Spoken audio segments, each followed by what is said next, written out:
December 4th, it's a Monday. That means it's time for another episode of Let There Be Talk. This episode is brought to you by my fantastic sponsor, Standard & Strange. And it is that time of year to buy gifts, Christmas gifts, Hanukkah gifts, whatever you celebrate. You got to go to standardandstrange.com and pick up all of your holiday gifts. Denim, boots, leather jackets, hats, all kinds of stuff. Standardandstrange.com. You can also go to the stores in Berkeley, New York City, and New Mexico. Go to their Instagram and follow them, Standard and Strange. Don't sleep on this. These guys are fantastic. Old Jeremy and Neil, just excellent. My favorite store. No doubt about it. It is my favorite clothing store in America. Standardandstrange.com. Also, tour dates coming up to see me headline. Just in right now, December 17th, I will be at the Chapel in San Francisco for one night only headlining. Let's gather up, people, all you Bay Area friends of mine. Let's meet up for a little holiday celebration. You know, it's good to see everybody that I've, known for years. New friends, old friends, everybody. The Chapel, December 17th. And also, I will be headlining December 20th at, where is that? Irvine Improv in Orange County, California. One night only also. And 2024, first headlining dates, March, I think it's 8 and 9 at the Comedy Fort in Fort Collins, Colorado. Whew, man, that was a lot to get out. Welcome to the show, everybody. We have a legend on today. A 6-string singer, songwriter, guitar god, Mr. Warren Haynes is here. And man, I cannot even tell you what an honor it was to have him on. I've been an Allman Brothers fan all my life. And when him and Woody join up and they start that kind of Mach 2 of the Allman Brothers, I start to go see them all over the place. And it completely changed my my way of thinking of how to approach writing and playing music. And the freedom that band taught me of just go wherever it goes, man. And, Gov't Mule, I've loved. He's done so many amazing things. The Dark Side of the Mule. Warren Haynes is here today. I can't even believe it. It's great. Thank you, Warren, for doing it. Check out his Christmas Jam. It's coming out on Blu-ray, and you can't even believe this Dave Grohl clip that's out right now on YouTube that's going to be included on the Blu-rays. They got the show coming up on December 9th, I believe it is. I'm really bad with dates today because I did like 9 shows over the weekend, and my brain is just rattled. My brain is rattled, my friends. Wow. Anyway, go back and listen to that first Gov't Mule record, Dose. Oh, my God, man. It is so fire. Okay. I guess that's about it. Patreon.com/Dean Del Rey. I just put up bonus episode number 150 yesterday. It's out right now. I dive into April Wine.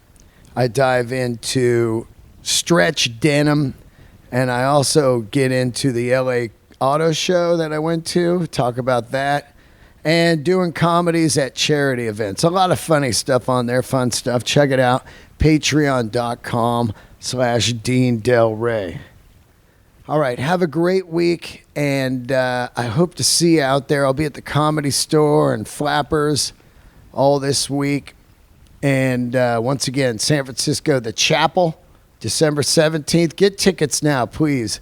Buy the tickets in advance. It really helps, so I don't have to keep fucking talking about it. Here he is right now. Gov't Mule, the Allman Brothers, The Dead. Oh, yeah, we talk about The Dead, of course. He played with The Dead. Here he is, Warren Haynes. Well, it's an honor to have my guest on today. I cannot tell you how big of a fan I have been of your playing over the years, my man. And I can't thank you enough for doing the show. Mr. Warren Haynes is here today. How are you, buddy? Good, doing good. I got to tell you, I just watched this. Of course, you have the Christmas Jam volume 20 coming out, and you're about to do the 30th anniversary of it. But I just watched this Dave Grohl thing, and wow, man. Yeah, that's the only time he performed that live, that creation of his called Play, which is like a 26-minute instrumental. He recorded it in the studio by himself. And then for Christmas Jam, he brought all his friends and all these great, amazing musicians from LA that came in and played it live for the first and only time. And it's fantastic. Oh, dude, it's like No Quarter meets Stranglehold. Pretty much, yeah. I couldn't believe it. All I kept thinking was, I love Foo Fighters, okay?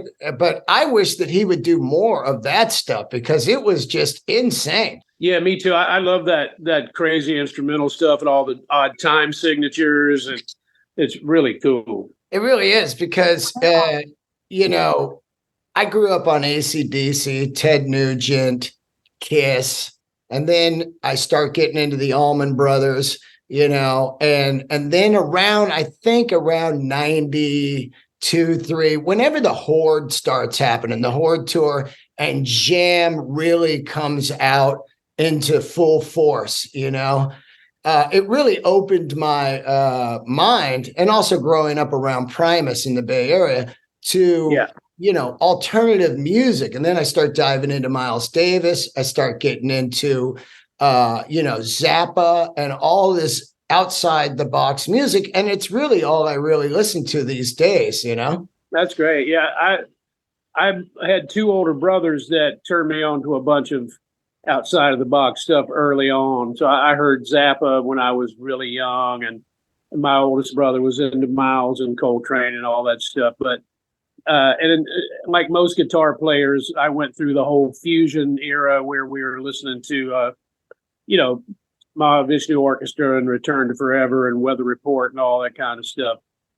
And some of it holds up better than others these days, but like Zappa, I think is timeless. I don't think you can improve on that. Zappa, The Dead, Allman Brothers, when you really get into those, because, there was that era of jam where it was just people just thought you just jammed and they forgot about songwriting, Right. And that's the key thing. If you're doing Whipping Post without a jam, it's still a crushing song, Yeah, the short version is great without all the jamming.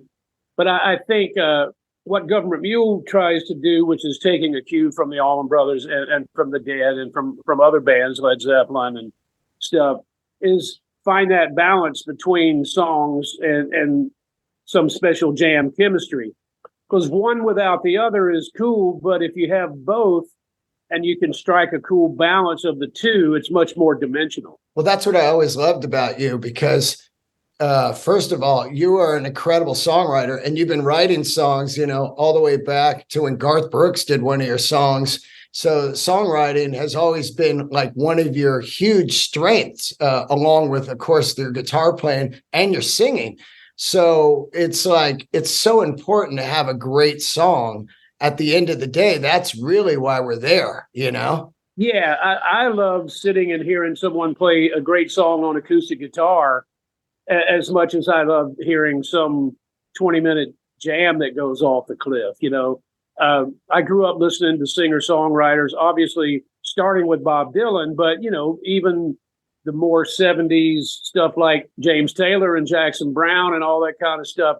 When I was 14 years old, I went through this phase where I studied all that stuff. And it's so meaningful to hear somebody perform a song either stripped down or by themselves, where you get the song in its entirety, but in a whole nother way, Oh, God, the singer-songwriter, what was going on at the Troubadour in L.A. and that whole scene, Linda Ronstadt, It's just mind boggling. And then even when you get into the 90s and you start getting into the alt country of like Jeff Tweedy and Sun Volt and really bringing that stuff around, yeah, it's like my favorite for sure. You know, I got the bridge on Sirius XM. I'll listen to the bridge all day long. That station, they just play singer-songwriter stuff, man. That's great. Yeah. And I think any jam band, in order to have some sort of staying power, you have to study the whole singer-songwriter thing and include it in your list of influences. Otherwise, you know, jamming is great, but it can't maintain the attention span of your audience if that's all you do, you know. Can I ask you early on how you got involved as being a session guy? Because, of course, you're doing sessions, you're singing and stuff, and that's how eventually you start playing with Dickie and the Allman Brothers. But how did that happen? And was that something that you knew a producer that was bringing you in like Asheville, or were you doing that in Nashville? How did you get into the session work? Well, I grew up in Asheville, which is 5 hours from Nashville. I knew I didn't, at that time, I didn't want to go to New York or LA. So Nashville was the only viable choice that was close by. I had, when I was 20 years old, I had taken a gig with David Allan Coe, which was my first gig on that sort of level. And it was through him that I met Dickie Betts and Greg Allman, which would eventually lead me to joining the Allman Brothers. But joining his band, I was able to play on his records, which were produced by Billy Sherrill, who did all the great George Jones and Tammy Wynette and Charlie Rich and eventually Merle Haggard. But Billy Sherrill also did those Ray Charles country records, which were fantastic. So I found myself with this open door.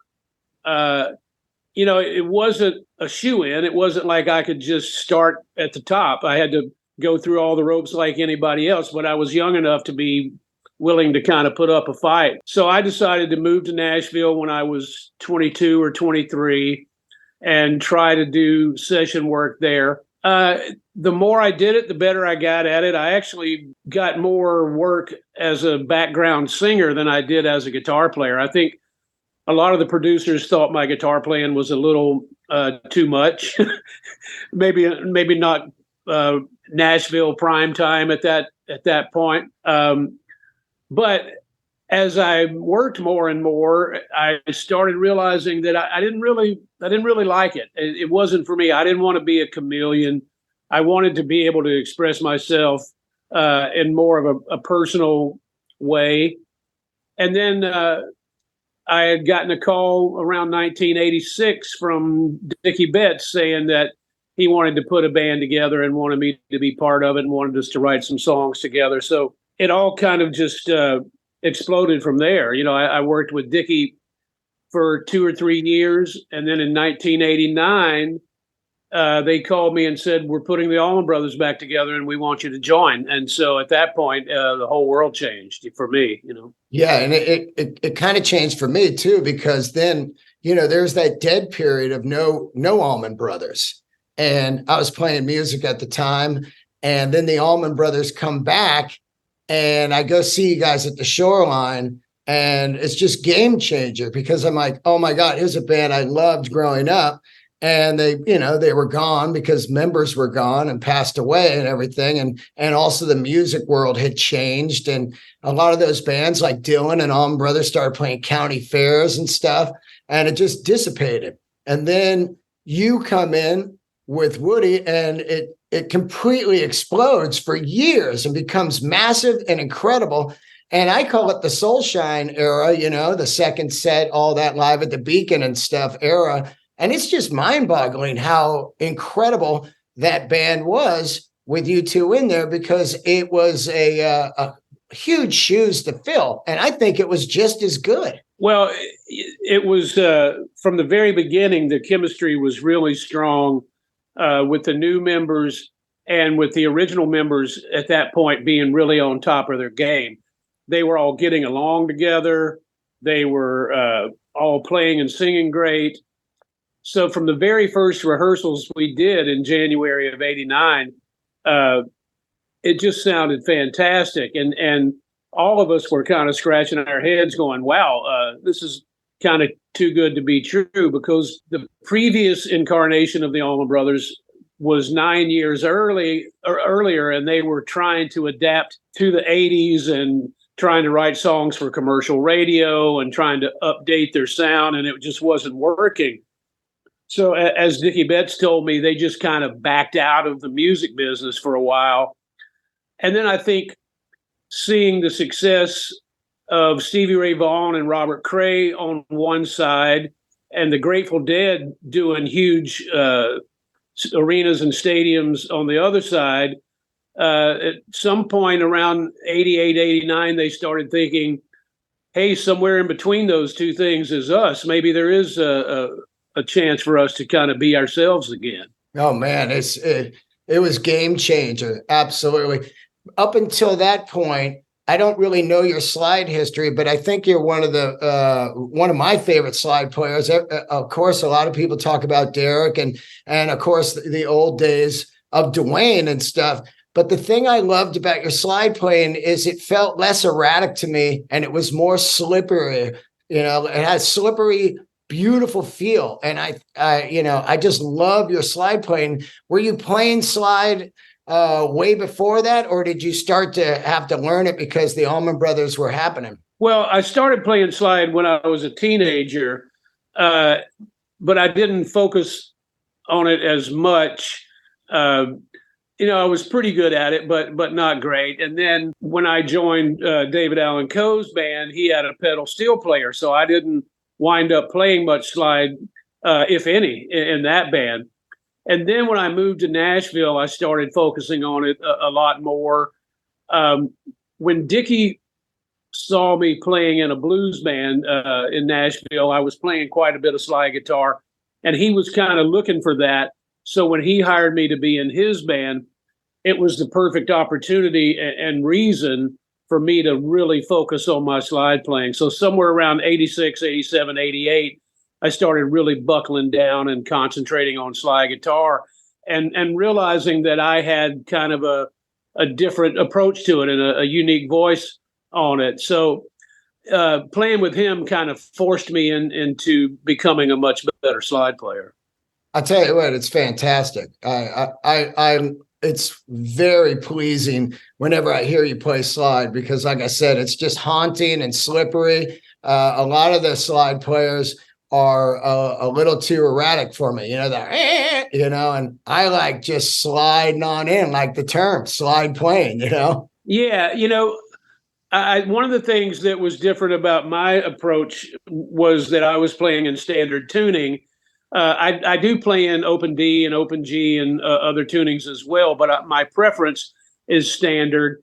And I think it allows me to be a little more melodic. I copped a lot of stuff from people that were playing in open tunings and adapted it to standard tuning. Like Dwayne Allman played mostly in open E. The only two songs I believe that he played in standard tuning were Dreams and Mountain Jam. But I also listened to people like Lowell George and David Lindley and Ry Cooder. And most of those guys always played in open tuning. But there were people like Rick Vito that played in standard tuning. I just did it out of convenience, so I wouldn't have to switch guitars if I felt like playing slide, But it opened up a lot of doors for me to kind of be able to think outside the box is not really the right expression, but when you're playing in a standard tuning, you're forced to think in that tuning. Whereas when I was playing in standard tuning, I could just kind of play whatever was in my head, which was a little more melodic. I got a question that I've always wanted to know. I went to the Fillmore Allman Brothers show, and I guess it was going to be the celebration of like a 40-year anniversary of Live at the Fillmore East. And I got to the show. I remember I was at soundcheck hanging out because I used to play the Fillmore a lot. So I was in soundcheck and no Dickie. Dickie was supposed to be there, and then Derek showed up. Can you shine some light on what happened at that show? Do you remember that show? All of a sudden there was just no Dickie. He wasn't in the band anymore. Yeah, that was a a tribute to Bill Graham. Exactly. And that was at a time period when the original members were not getting along so great. And we were in the middle of a tour. And one day Dickie was there, and the next day he was gone. And we only had a few shows left, so we finished those handful of shows and then went home. We wound up eventually doing 6 weeks without Dickie. We did 3 weeks with David Grissom playing guitar and 3 weeks with Jack Pearson playing guitar. But the show you're referring to, I think Dwayne Betts was also there, Dickie's son. And Steve Kimmock came and joined us for the first time. And we just made the best of it. You know, it was the first time we played without Dickie, but it was a very memorable night, and everybody rose to the occasion. And I have good memories of the music that was made that night. It was great. It was great. It was just always a long question with me, like, wow, what happened? You know, Allman Brothers. Somebody just told me Allman Brothers, you know? Yeah. Yeah, man. It's amazing. I love your singing, and it's so wild to see you and Greg sing back and forth on like Soul Shine and stuff. Now, you played with him for years. Did you ever see Greg have a bad vocal night? Because I've never seen it. You know, he just was one of those guys that on his worst night still sounded great. You know, I've obviously seen nights when his voice wasn't in as good a shape as others. But he was one of my favorite singers my entire life. Once I started listening to really good music, his voice resonated with me, and I learned a lot from him before we ever met. And we met, I think, in 1980 or 81. You know, he just had this honesty about his singing. He didn't oversing, but everything he sang sounded like the right thing. And so for me, standing next to him every night, I learned so much that you can't learn from the records, you know. And I think something about him singing his songs as well, it takes on this honesty that is so hard for people to obtain. But for him, it just kind of came natural. You know, he listened to all the great soul singers and blues singers growing up. But he also loved folk music and loved Tim Buckley. He was a huge fan of Tim Buckley. And, you know, Greg, we talked about Jackson Browne earlier. Greg and Jackson Browne were roommates in the 60s before the Allman Brothers. They lived together in L.A. when Greg was out there. And so he's got that whole folky singer-songwriter side to him as well that I just love when he's singing softer and more melancholy. It's just beautiful. Yeah, I mean, the first time I heard Stormy Monday, I was like, who's this? And then I was in. You know, that was it. His voice was a big influence on me. It's just mind-boggling. I was listening to the EP. What's the EP? Time of the Signs? Yes. And your voice on Times of the Sign kind of sounds a little bit up in that Ian Gillan range now, a little different than classic Warren Haynes to me. I was getting a little Ian Gillan flavor. I haven't thought of it that way, but I sure was a fan growing up. You know, I loved those early Deep Purple records, and that's my favorite incarnation of Deep Purple. Is that the one they call Mach 2? I love that version of the band. And I actually sat in with them a few times in the past few years, and it was cool, like playing alongside of Ian Gillan singing, because he was at that time was still singing great. The band still sounded fantastic. My voice in recent years is in better shape, and it has more clarity than it had at certain times in my career when I was beating it up a little too much. Yeah, I hear you, man. Lack of sleep, couple all-nighters. Next thing you know, you're way down the level. You know, we used to do like 13 shows in a row without a day off and stuff. And, you know, and back in the old days when you're singing and not carrying your own PA or monitors, you get one bad night with a bad monitor system and your voice is shot for weeks, you know. And So I've through the years learned how to take better care of my voice and getting a lot of the clarity back, which allows me to kind of sing hard, but not always have to be as gravelly. I think most singers have two different voices. Their soft voice and their loud voice. And for years, my soft voice it was just beat up so much that I wasn't able to utilize it as much as I am now. Were you doing a lot of like retraining it with like vocal warm-ups and warm downs and all that stuff? Yeah, to a certain extent. I still don't do as much as I probably should. But I find that the best thing for me is just singing every day.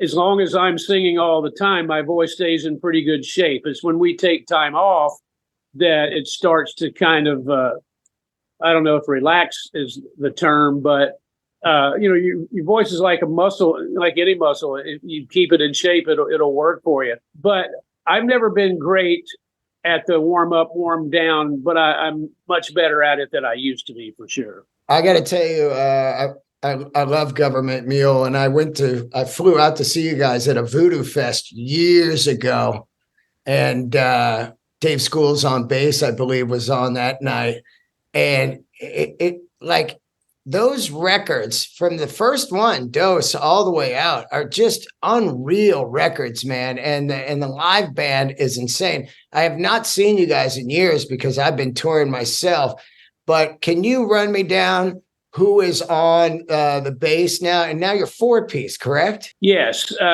We became a 4-piece after Alan Woody passed away in 2000.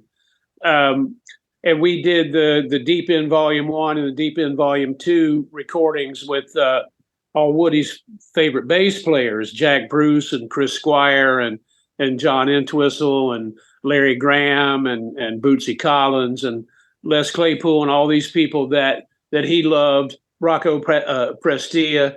But we eventually, at that time, added Andy Hess on bass, and Andy was there for several years.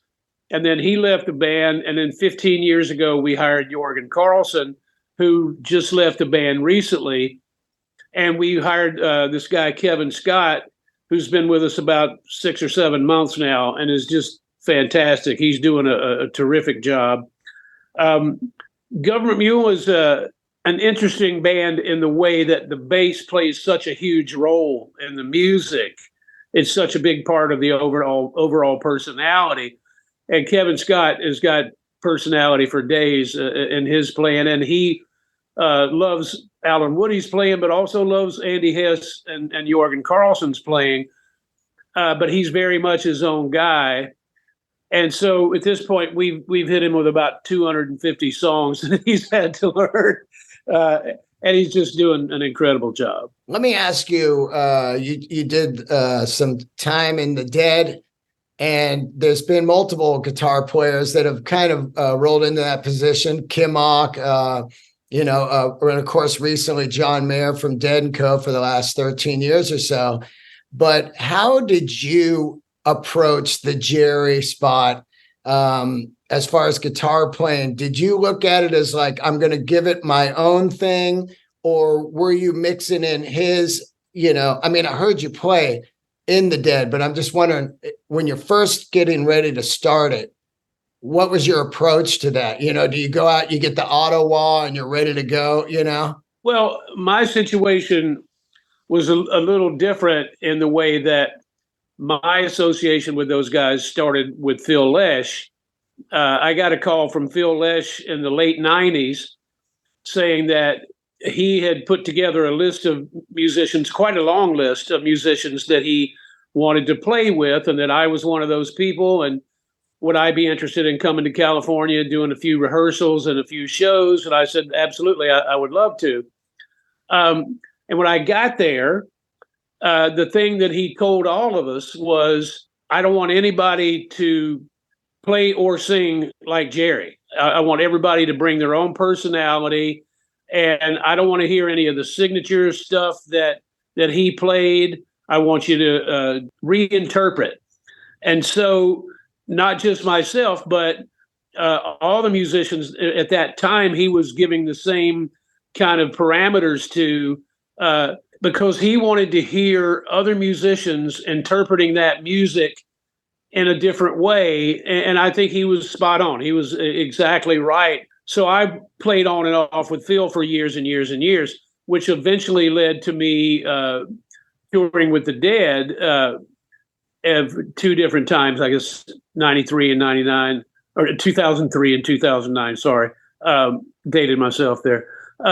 So when I got the invitation to join the Dead, it was a little different because I felt like, well, now I should probably pay more attention to some of the classic Jerry stuff that I had when I was working in Phil's band, because that audience kind of expects some of that, and whereas my approach the whole time I worked with Phil was to do what he was asking and just bring my personality to the table.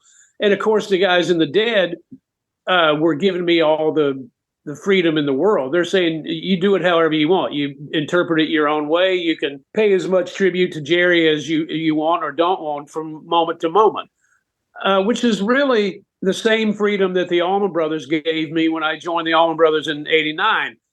I remember those guys saying, we hired you to be you.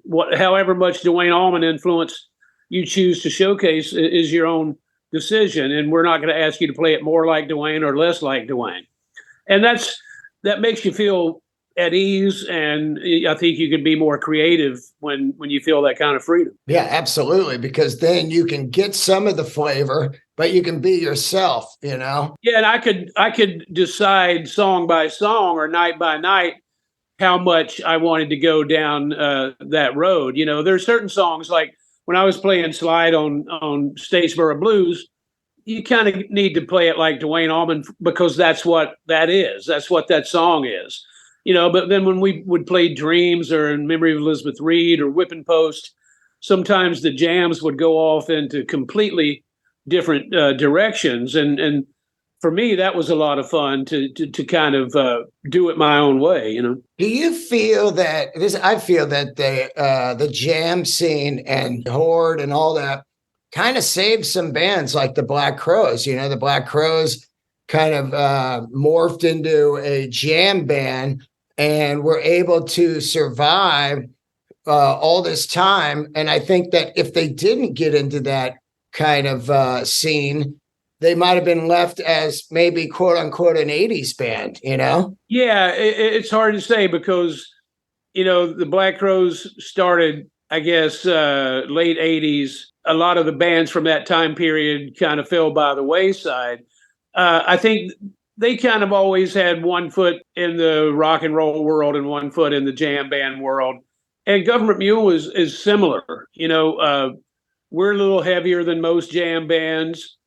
We are definitely a rock and roll band.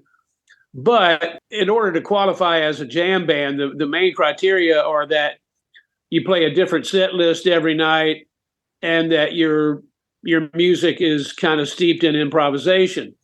As long as you qualify in both of those ways, I think the jam band scene is open to so many different genres and styles of music. And I've been encouraging for decades now for it to be even more open-minded, because I think the jam band scene initially could have included more jazz and blues and bluegrass and soul music and reggae music. And now all those things are kind of starting to happen. Yeah, I think if Curtis Mayfield was around right now, he'd be in the jam band scene, Yes, that's great. I would love that. Same here. And look at, same way as Gov't Mule kind of has one foot in, and Primus, same thing, Yeah. They had a foot in there, and it kind of, kept them going all through those 90s. Can you give me any funny memories of that Woodstock 99? Yeah, 94, right? 94, yeah. Well, the craziest thing was that when we finally got the call for the Allman Brothers to be part of it, we had already booked that night in Boston at what they call Great Woods, which was an outdoor amphitheater. and the show was sold out in advance, and there was no way we could cancel it. So the only way we could do Woodstock was if we went on really early in the day and played our set and then immediately flew to Boston and played another show. And that's the only time in my mind that the Allman Brothers ever did that. So we played a 90-minute set around 12:30 in the afternoon at Woodstock, and then immediately got on a plane and flew to Boston and played a 3-hour show.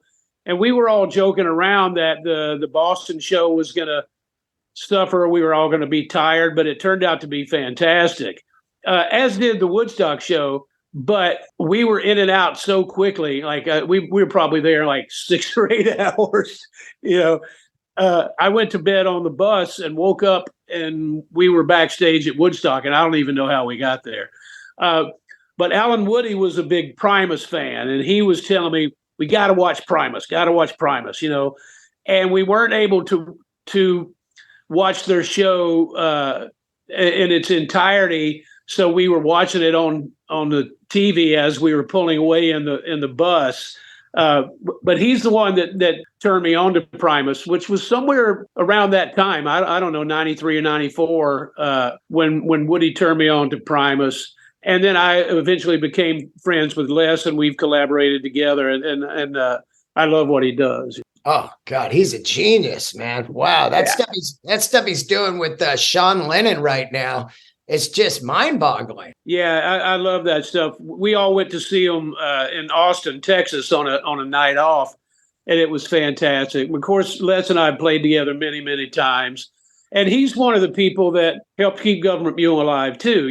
And when we couldn't decide if we were going to keep going, and we couldn't think of like who the new bass player would be, it was people like Les and Dave Schools and Mike Gordon and George Porter and Jason Newsted and that came out, Jack Cassidy, Alfonso Johnson. All these people came out and did shows with us at a time when we needed help. Jason Newsted, great bass player, man. We had Newsted and George Porter and Greg Arzab all on the road at the same time. They were all on the bus with us. We would have 3 bass players because with us doing a different set list every night, we didn't want to go backwards, and we didn't want anybody to have to learn like 100 songs. So we would kind of go through the songs and divide up. Okay, Porter's going to play these, Newsted's going to play those, Arzab's going to play those, and over the course of a 3-hour show, there would be 3 bass players. That's great, man. If you're doing that gig, you're like, yeah, I'm up for like 5 songs, and then I can go hit the bus. Yeah, it was funny, but it was also cool. Everybody hanging together on the bus because everybody was so supportive, and they're all such great musicians that they were really just keeping Gov't Mule afloat at a time when we were struggling. Losing Alan Woody was a huge blow for us, and I know that, speaking for myself personally, I wasn't sure we could do it. I wasn't sure that I wanted to do it, but we got so much encouragement that we thought, well, we'll see if we can reinvent, and start a new chapter. I'm glad you did. Man, because it's me too, man. Yeah, the Mule is it's just gold to me. I was re-listening to it last night, and I was just like, this stuff is incredible. Because you'll listen to something for like 2-3 years, and then you'll move on and listen to other stuff, and then you go back and you listen to all the music that you've made, and it's just like, this guy is just mind-boggling to me, man. It's so refreshing every time I hear it. It's great. Well, thanks. We're just kind of getting away with murder and doing music the way we want to do it. And somehow we've been able to build an audience of like-minded folks that dig where we're coming from. And, we started with the whole concept of just being a project. So we were only going to make one record, do one tour, and then kind of go back to our lives. But it became more than that. So as we started thinking, we'll make a second record or a third record or a fifth record or a 10th record, we wanted each of them to be different from the one before it because we're all influenced by so many different types of music. It would be a shame to not bring all that music to the forefront given the opportunity. Let's talk a little bit about equipment. I did watch your rig rundown because I've always loved your tone. I've always loved the one Les Paul that you played all through Allman Brothers. I didn't really know, but I guess it was like hanging on the wall at Gibson with no pickups and all that. But it's amazing to think about how great that guitar was, right? Because there was an era where Gibson was still, they had the custom shop and stuff, but it was still a little wonky here and there. And now they're just screaming with like the Murphy Lab and all of that. I loved your Les Paul. Now, I guess it's a 58 reissue.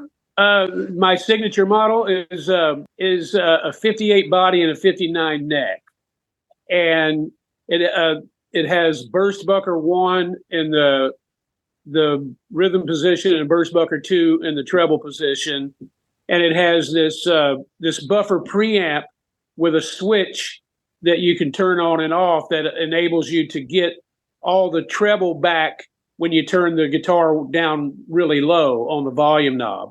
And so that offers a lot of tone variations beyond what would be in a normal Les Paul.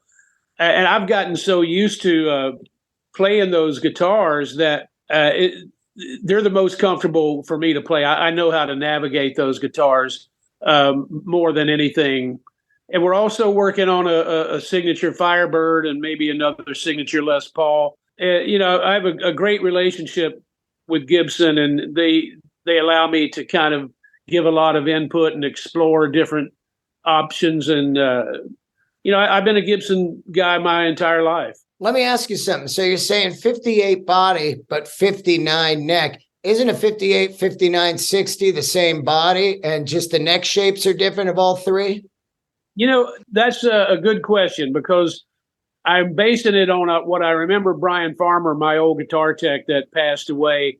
That's the way he used to describe it because he helped me with a lot of the design work and stuff.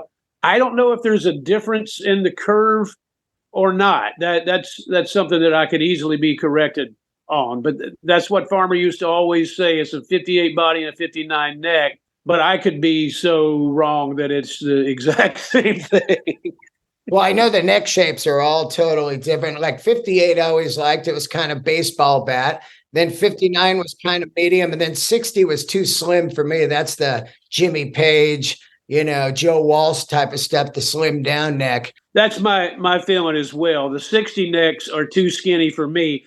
And I think it even changes the sound. But some people love that. Like Joe Bonamassa really loves the 1960 Les Paul. And I think there are some early 60s that still have the big 59 neck. Correct. Let me ask you, I saw the signature model and it looked like it was a plain top. Was that a choice of yours? Because yours is heavily flamed. Yeah, we talked about doing a plain top in the beginning and then possibly doing a flame top later on. It was just something that got batted around that seemed to be the preference.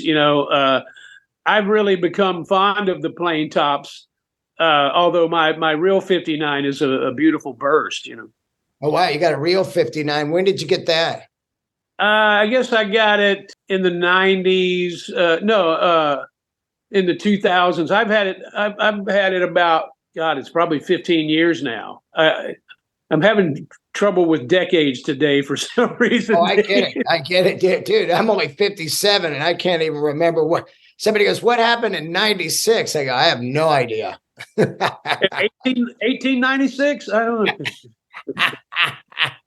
Where did you get it? From my friend Ronnie Proler in Texas. He's a collector, and it's just a gorgeous instrument. It was named Maddie before I got it, so I still call it Maddie. I'm not the one that named it, but it's beautiful. Farmer used to say that it has the best bass pickup that he had had heard. And I'm sure that's an exaggeration, but it's such a beautiful sounding instrument. And I played it a lot in the final Beacon shows, and I played it a lot in the studio, but I don't want to bring it too far from home. Oh, I get it. I get it. Were you looking for one for years and then this happened to be the right one? Or did you finally have the money like, okay, I'm going to buy one? What was that story? It was kind of all the above. When I joined the Allman Brothers in '89, I remember somebody had a 59 that they wanted to sell me for $15,000. And I was like, I will never pay $15,000 for a guitar. Are you crazy? And now you look back and go, wow, I could have gotten a 59 Les Paul for $15,000. My whole life was like that. Well, I'd love to have one, but it sure is a lot of money. And, Ronnie's been such a great friend through the years and helped me find the right one, and just kind of all worked out.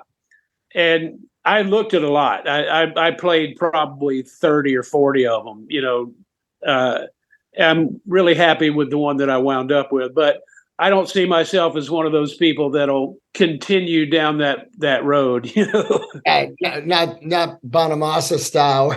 I went to a city, just had it's just basically like a music store in 1965. You go in there. Yeah. I sat in with Joe recently at Red Rocks and played one of his 59s, or I think it was a 58, that he had on the road with him. And they're all fantastic, but I just don't trust myself to carry them, Yeah. What about amps? I know you were a Diaz guy for a while and then Soldano, and now you're using those Homesteads, I believe. Yeah. Homestead is a continuation of Diaz. Right. Cesar Diaz passed away years ago, and he had made me a bunch of one-of-a-kind amps that I really loved. And this guy, Peter McMahon, that was working with Cesar, took over the company and continued it as Diaz for a while, but eventually started Homestead, which I really like a lot. I'm still using my modified Soldanos, which Mike Soldano modified for me years ago. They sound completely different than a stock SLO 100. So it's kind of like the Soldano's my Marshall and the Homestead is my Fender in a way, but they both have their own unique voices. But I've been recording with a lot of old Marshalls and stuff recently too. I might even start using one of them live, because the Soldano is more of the sound on the first 3 records. I used it almost exclusively back then, but since then I've used more and more different amps, and so I want to do more experimenting for the live future, so to speak. And what era Marshalls? It's like JMPs, Plexis, 50 watts, 100 watts? Yeah, I have a good 50 watt, a good 100 watt. There's they vary from 69 to like 73, and I have this 100 watt that's so damn loud that I got from Gordy Johnson of Big Sugar. It's the loudest 100 watt I've ever heard. When we went in the studio, I had to take 2 of the tubes out and make it like the 50 watt version, just because I couldn't stand in the same room with it. But it sounds incredible, And for the last for Gov't Mule record, for Peace Like a River, I used some of my old Marshalls, and I used a Vox AC30. And then, but for the blues record, when we did Heavy Load Blues, it was all small vintage amps, like a Supro and a Gibson Skylark and a Gibson Vanguard. I also have this little Alessandro recording amp that I use all the time. Sometimes I use it by itself, but sometimes I blend it in with like the 100 watt or 50 watt like head cabinet combination, and it just has this beautiful mid-range that fills out the picture in a way that I really love. Were you ever did you ever come across the Dumble? Have you ever owned a Dumble?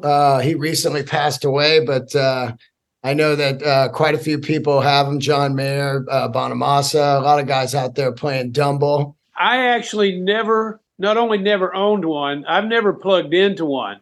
I've had a lot of opportunities and thought about it. I guess I just didn't want to fall in love with a $200,000 amp. But, I spoke to him when I was living in Nashville in the 80s. We had a phone conversation, and it was kind of like the conversation we just had about 59 Les Pauls. Back then, he was like, well, I can build you one for, I think it was 15 grand or something. And there's an 18-month waiting list. If you want it in 6 months, it's another 10 grand or whatever it was. And I was just like, wow, this is crazy. But now you look at those things and it's like buying a Maserati or something, Yeah. Are you a car guy? Not really. My wife is more into cars than I am. I'm one of those people that, believe it or not, would prefer to be the passenger.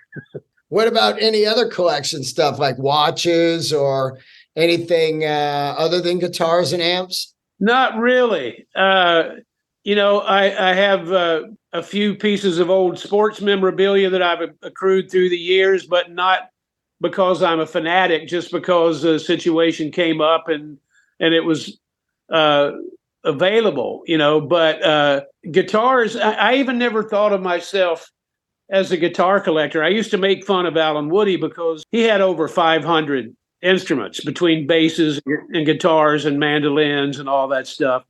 And I used to give him so much shit about it. And now I probably got somewhere between 250 and 300. So I feel like such a hypocrite. I'll tell you what, man, I did watch the rig rundown. I love the Firebirds. Deadbird was cool, but the one with the P90s, that guitar sounded fantastic. I'm a huge P90 guy. So when you plugged that one in, I was like, oh my God, the tone of that was fantastic. Well, that's one of the things we're working on now is a signature Firebird with 3 P90s. And I have one that Gibson gave me years ago that was like a prototype. And back then I was scared of the third pickup because it was always in the way. But once you get used to that, the tone possibilities is so crazy. And the P90s sound great. There's something about that combination of Firebird with P90s that is a really unique and special sound. Yeah, I love it. The mahogany body with the P90s. To me, Leslie West with the juniors and Santana Woodstock. That sound is just so great, man. Yeah, it's fierce, ferocious. We're also working on a P90 Les Paul. Wow. I love that you play the regular Firebird and not the reverse Firebird, right? That's the bodies you play, or is it the other way around? I can't ever remember. Well, I think the traditional Firebird is reverse, and the non-traditional is non-reverse. Right. So it's very confusing. But I have some of both. I think the non-reverses stay in tune better, and in some ways play better. I have a 64 traditional Firebird with the 2 pickups. It was what is that, Firebird? Oh, the Firebird 3. I have a 64 that sounds fantastic, but I don't carry it on the road. And I also have this purple custom paint job that Alan Woody talked me into putting real banjo tuners on.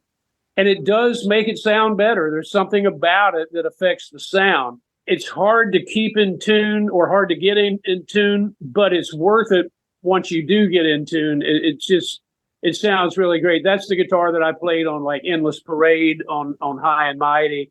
Farmer dubbed it Barney. He called it Barney because it was purple. But that's a beautiful sounding guitar as well. Firebirds for me were the opportunity to get a little closer to a Fender, but still have the Gibson meat. Right. Did you ever play Fender? Because I'm such a huge Blackguard Esquire fan, and those are just dirty blue collar rock machines. Did you not get into that, huh? I did in the 80s. I had this great red Stratocaster that I played as my main guitar for several years, and it got stolen in New York City in the early 90s, and I never replaced it. And it was kind of coinciding with the time period when I had just joined the Allman Brothers in '89, and I was playing Les Paul more and more and the Strat less and less.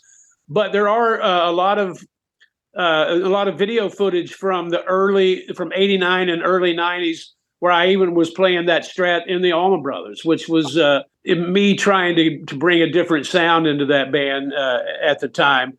And I miss that guitar, but I never have replaced it. I love hearing other people play Fenders, but I'm not as good at it. I guess because I grew up on Gibsons. Yeah, the Strat especially, man. It's hard to sound good on. I mean, it exposes mistakes. It's the exposure. Yeah, but I guess if that's what you're used to, people that grew up playing Stratocasters aren't as comfortable on a Les Paul or an SG or something. Yeah, that's true. Now let's talk a little bit about the Christmas Jam. You've got it's coming up on December 8th or 9th that's coming up? December 9th in Asheville, North Carolina, which is my hometown. And you started this 30 years ago, right? Started it in 1988 in a little club that has been gone for decades. It started as a local event with all local musicians. In 1988, I had not even joined the Allman Brothers yet. We started it as a reason and an opportunity for the local musicians that were all friends to get together and jam, and at the only time of the year that we were all home because everybody traveled. And so during the Christmas holidays, we would all be home. So we would get together and jam and, raise a few $1,000s and pick a charity and donate the money. The first year was cool. So we did it the second year. It was even better. Third year, even better. By the time we got to the fourth year, we were turning people away. We had to move to a theater. After 3 years in the theater, we were turning people away. So we had to move to the arena. And so it's been in the arena now close to 30 years. It was one of those things I never could have predicted would have kept going. But it's just turned into this beautiful event where people come and play music for all the right reasons. It reminds us all why we started playing music in the first place. Yeah, and you have this 20th volume 20 coming out. I believe it's going to be on vinyl, but Gold Dust Woman is out right now with Jim James and you. And God, I love Jim James. That sounds amazing, man, when you guys are singing. And just that perfect tune to hear you really shine on. It's a great cut. Well, it's myself and Grace Potter and Jim James, just the three of us on the little side stage playing acoustically during one of the set breaks. We have this little side stage set up where anybody that wants to can go. You're playing to the same audience. It's all part of the one big stage. But while bands are changing over, people go over there and do little impromptu performances. Dave Grohl did one as well. He did Everlong, and he and I did Times Like These together on the little side stage. Bonamassa and myself did If Heartaches Were Nickels on that little stage. But most of the stuff is from the main stage. But there's so much impromptu music that happens, and that's one of the things that I love about it. Yeah, it's beautiful. It's a beautiful thing, man. And like I said, I can't wait for people to see this Dave Grohl thing play because it really blew my mind. And it was shot well too, man. Is the whole concert coming out on video? Yeah, it's not the entire thing, but it's 2 Blu-rays worth of footage and 3 CDs. The show is usually 7 or 8 hours long, so we can't put the whole thing out. But there's hours and hours of fantastic stuff that's available, and all the proceeds go to charity. From the DVDs and the videos and the CDs and the vinyl. Yeah, there is vinyl. we're gradually trying to, we've done so many of them. We're trying to go through and pick the best stuff and release as many as possible. But that's the one that's coming out now, and it's really fantastic. Jim James, Grace Potter, Mike Gordon, Eric Church, of course, Gov't Mule, and we did some stuff where Dave Grohl sat in with Gov't Mule. We did a cool version of "Rockin' in the Free World" that segues into Machine Gun and back into Rockin' in the Free World. I encourage music lovers to check it out because the music's fantastic. 100%. 100%. A couple more questions, then we'll get out of here. I just recently did a couple venues in New York that you've done over the years, one Beacon and the other one Madison Square Garden. Tell me what the Beacon means to you, and then tell me about that 50-year anniversary of the Allmans at the Garden. The Beacon is my home away from home. That's the place I've played more than any other venue. And maybe, I think I might be the person that's played there more than anybody else. I've played there close to 300 times. Wow. And, we used to do with the Allman Brothers, we used to play every year. We started out, the first year that we did it was 4 shows. And I think the most that the band ever did was 19.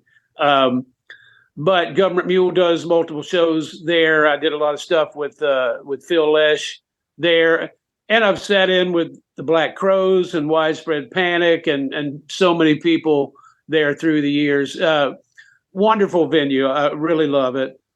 The 50th at the Garden with the brothers was fantastic on so many levels. The music was great. I was so proud of us. The lineup that we put together for that show was incredible, and everybody just did an amazing job. It was Chuck Leavell on piano, Reese Winans on organ, myself and Derek Trucks and Oteil Burbridge and Mark Quinones from the last edition of the Allman Brothers, and Derek's brother Dwayne playing drums along with J-Mo. It was amazing, but it was also surreal because it was the night before COVID took over the world. A lot of people got sick that night. And up until showtime, we weren't sure if we were going to even play because that was the day when everything was going crazy and they kept saying we might have to cancel the show. We wound up doing the show. It was fantastic. And then the next day, everything went away. Yeah, I did a Bon Scott tribute that night. I do it once a year with all these celebrities and comedians and big musicians. Same night. That's why I didn't go to the Allman Brothers thing, because I was like, oh, damn, I got a gig. And it was the same thing. People were calling me and texting and going, hey, is it going to be canceled? Because, and I was like, I'd been around. I worked for the Stones when SARS hit, and that was like 2 weeks. So I was like, no, it's not going to be canceled. We'll be fine. And same thing. The next day, the whole city shut down. It was over. Yeah, it was crazy. And a lot of people we knew that were all sitting in a similar area got sick that night, which was just surreal thinking back on it. I'm glad we recorded it and filmed it and were able to release it because that's a one-time thing, Yeah, absolutely. Well, hey, man, congrats on everything. And like I said, it's been an honor to talk to you. I've been a fan for a zillion years, and I absolutely love your playing and your singing and your songwriting. And, I'm hoping to see you in February when you're out here. I'm a comedian, so I'm on the road a lot these days. I used to play music, but now I'm a comedian. But, man, I hope I can see you in February. Before we go, do you watch comedy? Are you into comedy? Huge. I'm a huge comedy guy. Really? Who you into? Well, I mean, it's cliche at this point, but I've been a Bill Hicks fan since I don't even know how far to go back, and I go back to George Carlin, Richard Pryor. When I was a kid, I had Class Clown on vinyl. Yeah. We had all the Richard Pryor stuff on cassette tape. I've been a comedy fan all my life. Where do you live? Nashville? No, I live in Westchester, New York. Oh, wow. Okay. Yeah. Well, maybe one day we'll see each other, and you can come see some comedy, or hopefully I'll get to see you in February. That sounds great. I would love that. It'd be great, man. Thank you so much, and get my info from your publicist, and stay in touch, please, man. Big Absolutely. fan. Great to talk to you, and congrats on this Christmas jam. I can't wait for people to see this 2 DVD set because it is fire. Thanks, man. Thank you, buddy. All right, Dave. I'll see you. Bye-bye.